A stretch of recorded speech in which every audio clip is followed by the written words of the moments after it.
Bonsoir à tous, c'est déjà la fin de cette première journée sur U2P TV en direct depuis le Salon des maires et des collectivités locales de Paris. Et comme on dit, on voulait terminer en beauté avec une belle innovation portée par l'U2P pour permettre aux artisans, aux commerçants et aux professions libérales de s'installer partout en France avec toutes les cartes en main. Vous allez comprendre tout ce que cette plateforme qu'on va vous présenter dans un instant peut faire pour vous avec Antoine Fouché qui est président de Quintet. Bonjour. Bonjour. Vous accompagnez les entreprises dans leur stratégie digitale, entre autres, et vous êtes donc à l'origine de cette plateforme de services 100% gratuite, www.créer-reprendre.u2p-france.fr. Retenez bien www.créer-reprendre.u2p-france.fr, qui a d'ailleurs été présenté le 28 septembre dernier lors des rencontres de l'U2P.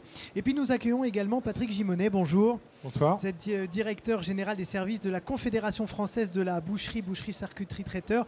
Et vous allez effectivement nous dire tout ce que cette plateforme peut faire pour notamment les bouchers qui veulent s'implanter partout en France. Antoine Fouché, juste un petit mot de contexte. Pourquoi cette plateforme est apparue indispensable aujourd'hui en 2023 ? Eh bien parce que depuis 20 ans, la première source de création d'emplois en France, c'est la création d'entreprises et l'indépendance. Ce n'est pas les CDI, ce n'est pas les créations de postes dans la fonction publique, ce n'est pas les CDD, ce n'est pas l'apprentissage, malgré le triplement du nombre d'apprentis, c'est l'indépendance. Et quand on est indépendant, on se pose un certain nombre de questions et quand on arrive à être accompagné, on franchit plus aisément le pas que si on se sent tout seul.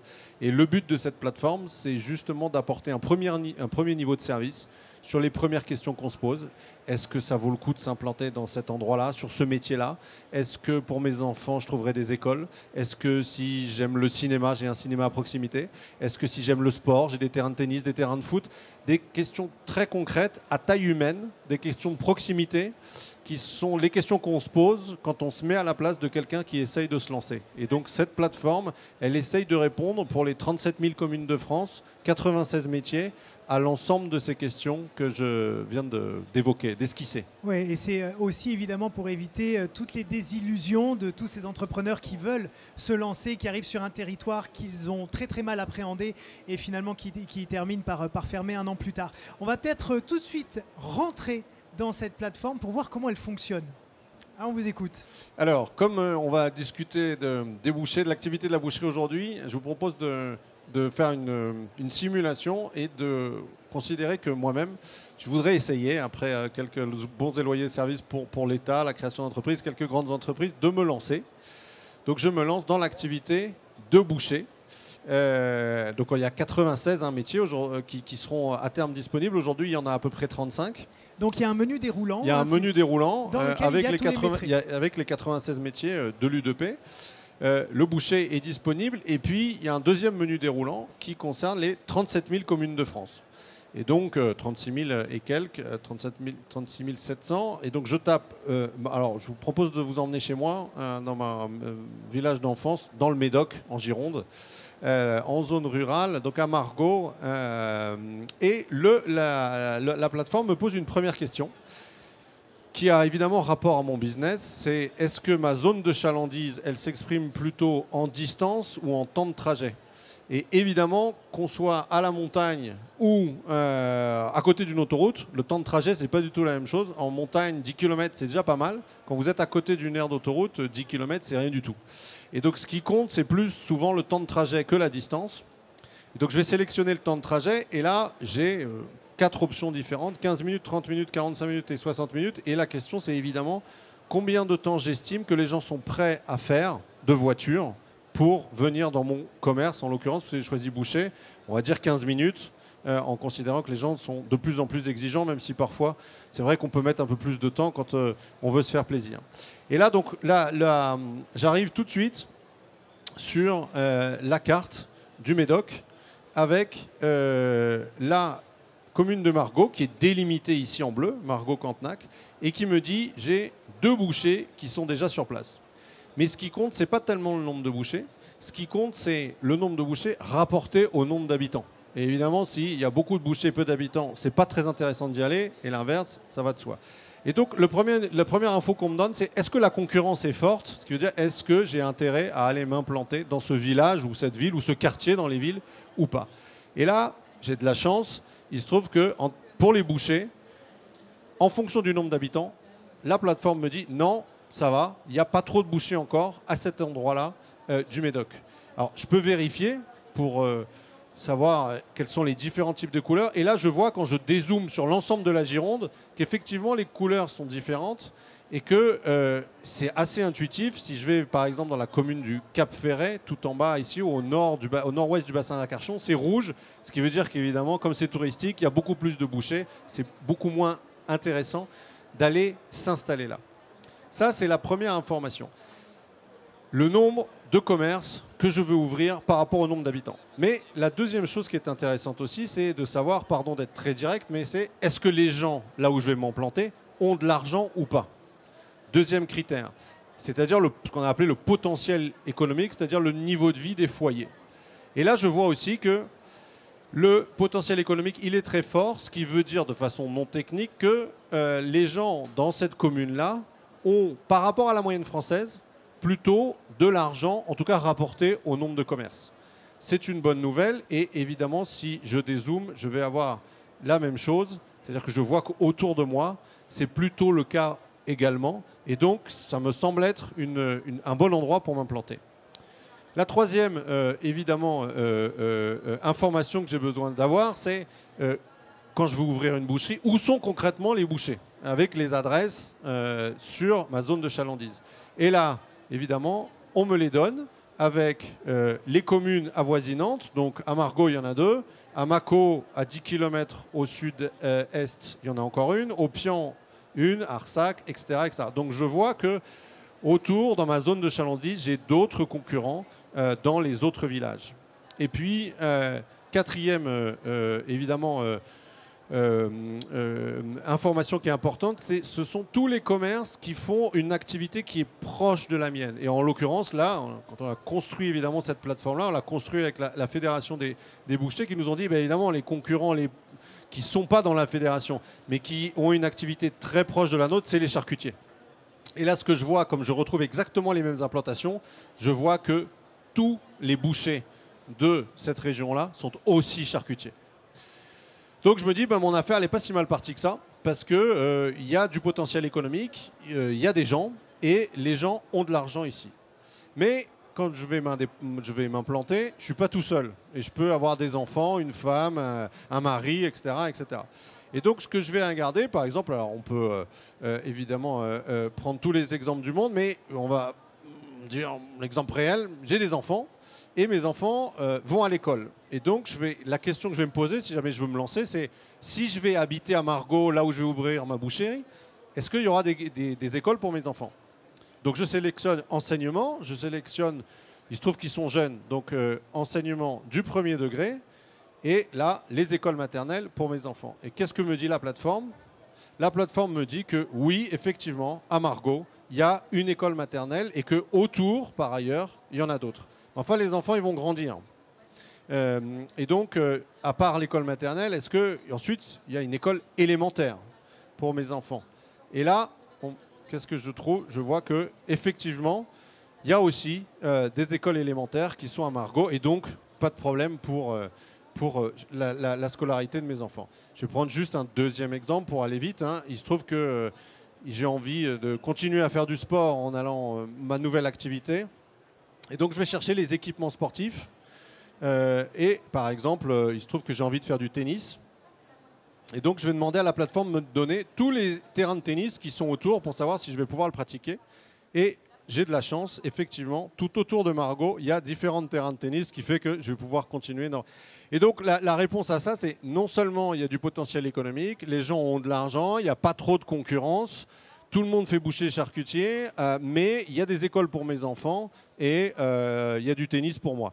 Évidemment, si j'avais voulu chercher le cinéma, si j'avais voulu chercher les transports, etc., basé sur l'INSEE, la plateforme donne l'ensemble des informations qui sont publiques en les restituant de façon pédagogique, de façon à ce que les gens puissent avoir les informations qui se posent qui se posent quand ils essayent de s'implanter. Et puis les derniers types d'informations qui sont intéressantes à avoir, c'est quel va être mon environnement de vie. Au-delà de mon business, quel va être mon environnement de vie. Est-ce que les gens qui vivent dans cet endroit-là, ils ont plutôt plus ou moins d'argent indépendamment des commerces qu'en moyenne en France. Et là, ce que je vois, c'est que c'est une commune plutôt aisée par rapport à la moyenne française et même à la Gironde.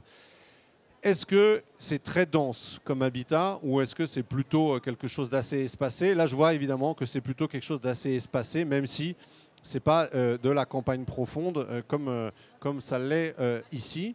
Est-ce qu'il y a des familles? Ça m'intéresse, notamment pour tous les commerces. Et là, je vois qu'effectivement, par rapport à l'ensemble du territoire national, c'est un endroit où il y a beaucoup de familles. Ça peut m'intéresser à titre privé, pour mes enfants, pour ma sociabilité. Ça peut m'intéresser à titre business aussi, notamment quand je monte une boulangerie, voilà, une boucherie aussi évidemment, mais savoir s'il y a beaucoup de familles ou pas. Et puis le pourcentage de CSP+, parce qu'on sait qu'il y a beaucoup d'inflation, notamment sur ces métiers-là, et que donc il y a certains produits qui, de plus en plus, ne peuvent être accessibles qu'à un certain type de public. Et donc, c'est intéressant pour savoir quel type de produit je vais proposer, de savoir si je suis plutôt avec beaucoup ou moins de CSP+. Et là, on voit que le pourcentage de CSP+, est plutôt moins important qu'ailleurs en France. Et à la fin, je peux laisser mon mail, je ne vais pas faire la démonstration ici, mais je peux laisser mon mail et avoir un rapport qui va me permettre d'avoir l'ensemble des informations que j'ai demandées sur 2 pages. Et puis surtout, en laissant mon mail, je vais avoir, la plateforme va me poser la question, est-ce que je souhaite être accompagné dans ma démarche par une fédération professionnelle? Et c'est évidemment, en l'occurrence, la fédération de la boucherie qui va être directement mise en contact une fois que le mail est rentré. Le mail part directement à la fédération qui peut prendre contact avec son futur adhérent pour pouvoir l'accompagner dans ses démarches. Il y a une deuxième chose sur la rémunération, mais je pense qu'on pourra la voir après. Oui, effectivement, c'est le bon moment pour vous faire réagir. Si à votre époque, vous aviez eu une telle plateforme, est-ce que les choses auraient été beaucoup plus faciles? On va vous donner, c'est peut-être pas allumé, bougez. Ce qui est intéressant dans ce qui vient d'être dit, c'est qu'effectivement, nous avons dans les repreneurs potentiels une population qui évolue. Alors, il y a les repreneurs classiques qui sont des salariés de la profession, qui veulent s'orienter vers une prise de responsabilité, créer leur propre entreprise. Mais on a de plus en plus, par le biais de la reconversion, des personnes qui sont attirées par nos métiers. Et de plus en plus, des profils écoles de commerce qui ont déjà une activité et qui veulent un métier dans lequel ils vont trouver un bon équilibre entre leur rémunération, leur investissement et la convivialité du métier qu'ils vont exercer. Et donc cette plateforme, elle s'inscrit dans la phase préalable du choix de l'implantation par une mine d'informations qui sont disponibles et qui peuvent susciter aussi des intérêts sur des secteurs qui pourraient être complètement oubliés. Margot, c'est un nom qui est bien connu et avec tout un environnement sympathique, mais on pourrait certainement le voir dans d'autres régions peut-être plus conviviales en termes de tourisme, etc., qui peut donner effectivement de l'attraction. Justement, quand on voit toutes les données qui ont été agrégées, Antoine Fouché, c'est un travail incroyable. Vous avez fait appel à l'intelligence artificielle. Comment vous avez créé en fait tous ces points d'information ? C'est à la fois très simple et très compliqué. C'est très simple parce que ces données-là, elles existent sur la base de données de l'INSEE. Et donc, merci beaucoup l'INSEE pour ça. On a la chance d'avoir un système statistique très fiable, très complet dans notre pays. Et donc, il n'y a pas de données que Quintet ou que le Quadratique, qui est la boîte de tech qui a construit le back-office de cette plateforme, ou l'U2PA en particulier. C'est des données qui sont publiques, accessibles à tout à chacun. Donc ça, c'est le côté simple. Et en même temps, le côté compliqué, c'est d'aller les chercher, de leur donner du sens et de les restituer de façon à ce qu'elles fassent sens pour les personnes. Et c'est là où on a beaucoup travaillé avec les fédérations pour 2 choses, en fait. Sélectionner les infos qui sont importantes quand on veut créer ou reprendre son entreprise, parce qu'on ne peut pas forcément le savoir avant. Et 2, travailler sur l'ergonomie qui permet d'évoluer sur la plateforme de façon à ce qu'on aille d'une information à une autre en fonction du chemin mental qu'on fait quand on se pose ce genre de questions. Oui, effectivement, et on voit très bien que la plateforme est très simple, très lisible, très claire, et ça va extrêmement vite. On va venir peut-être sur ce volet rémunération, parce que évidemment, quand on veut s'implanter, c'est un petit peu aussi ce qu'on veut savoir. Mais c'est compliqué, non, de dire à quelqu'un, vous allez toucher tant potentiellement. Comment vous avez travaillé? Puis racontez-nous un petit peu comment marche l'outil.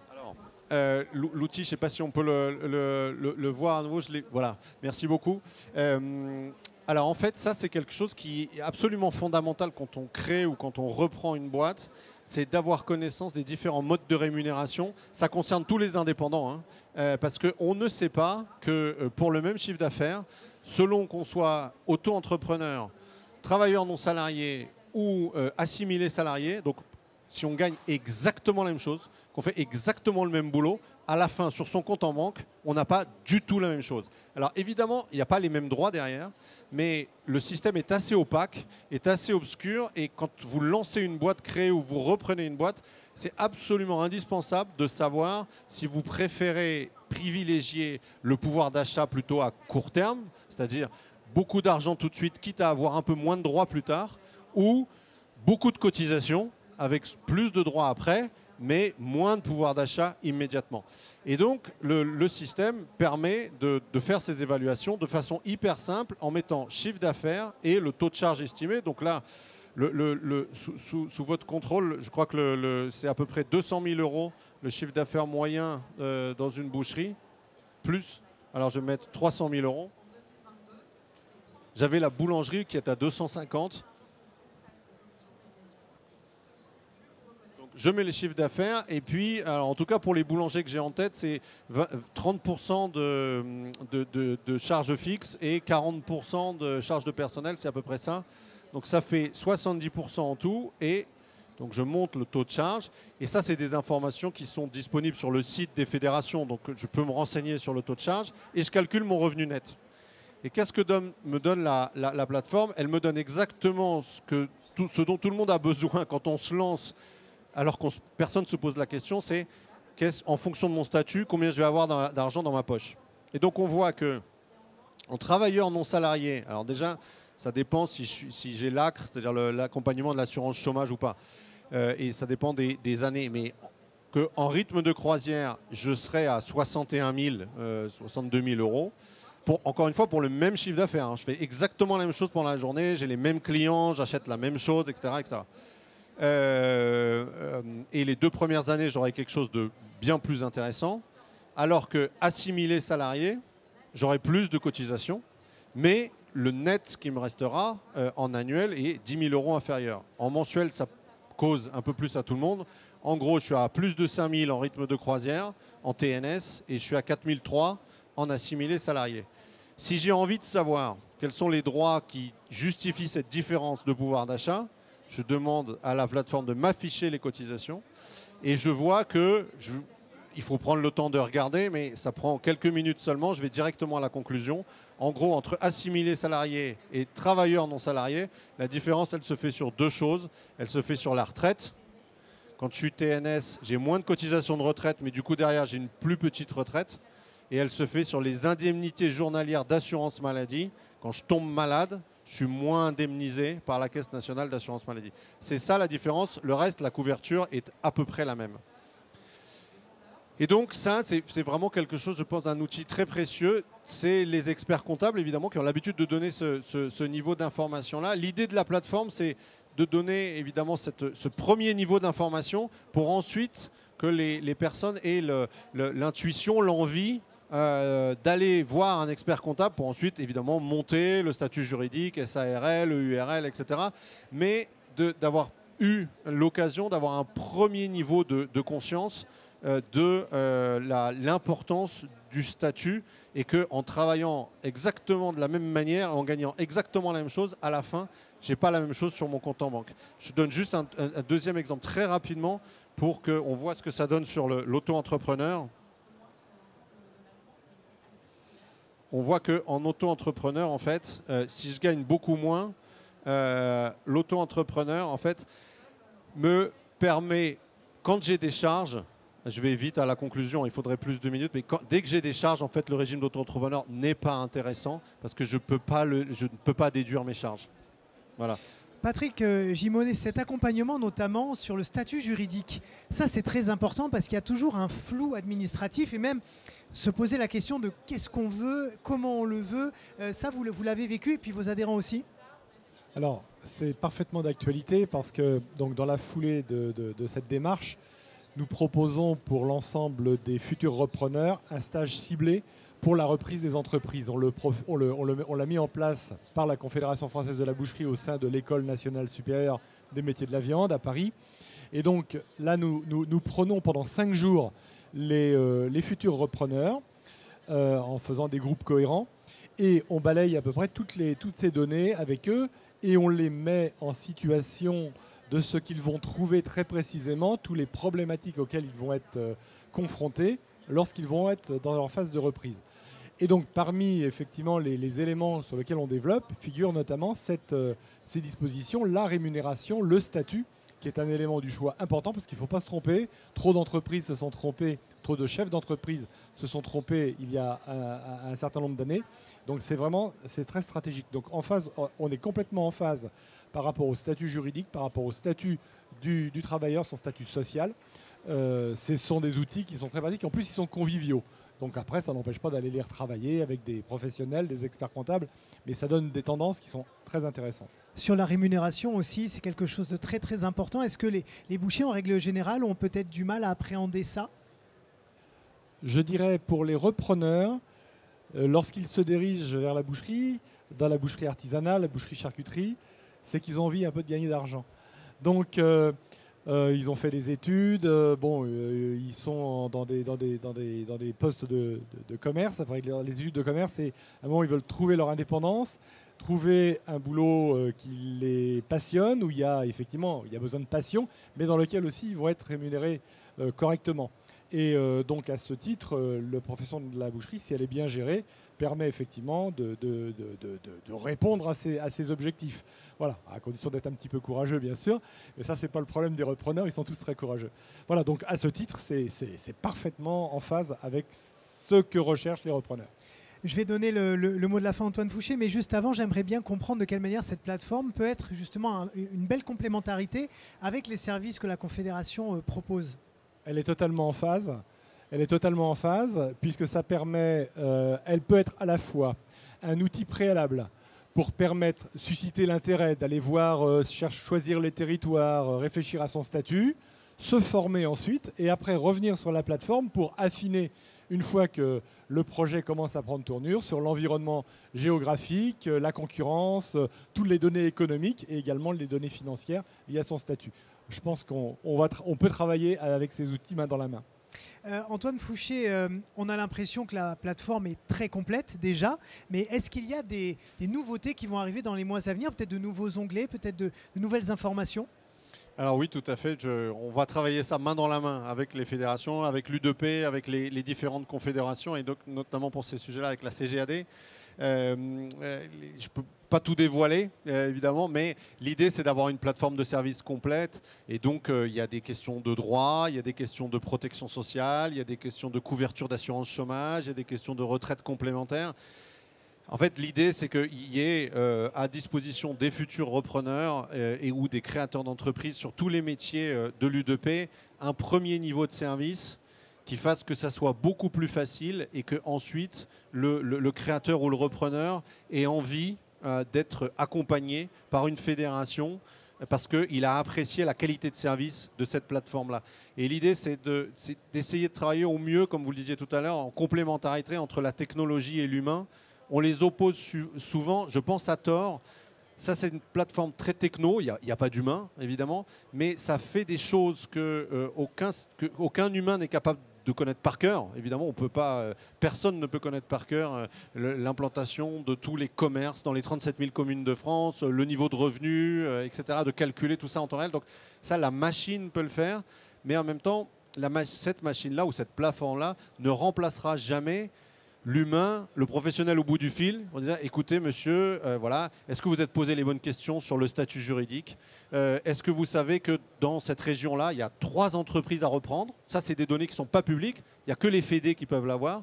Et donc voilà, l'idée c'est de faire travailler en complémentarité, capter avec quelque chose d'ergonomique grâce à la techno, une offre de service et des données qui, à ma connaissance, sont indisponibles autre part. Il n'y a aucune autre plateforme de création et de reprise d'entreprise qui fait ça. Et ensuite, orienter vers les fédérations pour basculer vers l'humain et faire quelque chose que les fédérations font que mieux que personne. C'est leur métier d'accompagner leurs adhérents dans leur développement. Merci beaucoup Antoine Fouché, président de Quintet, donc, qui est à l'origine de cette belle plateforme. Merci Patrick Gimonet, donc, de la Confédération française de la boucherie, charcuterie, traiteur. Donc, je vous redonne le site à noter, www.créer-reprendre.u2p-france.fr. Vous retrouvez bien évidemment tout ça sur les réseaux sociaux de l'U2P, une plateforme donc pour vous accompagner dans votre implantation ou reprise d'entreprise. À très bientôt, je vous souhaite une très très belle journée. On se retrouve demain sur U2P TV, toujours depuis le Salon des maires de Paris. Bonne soirée.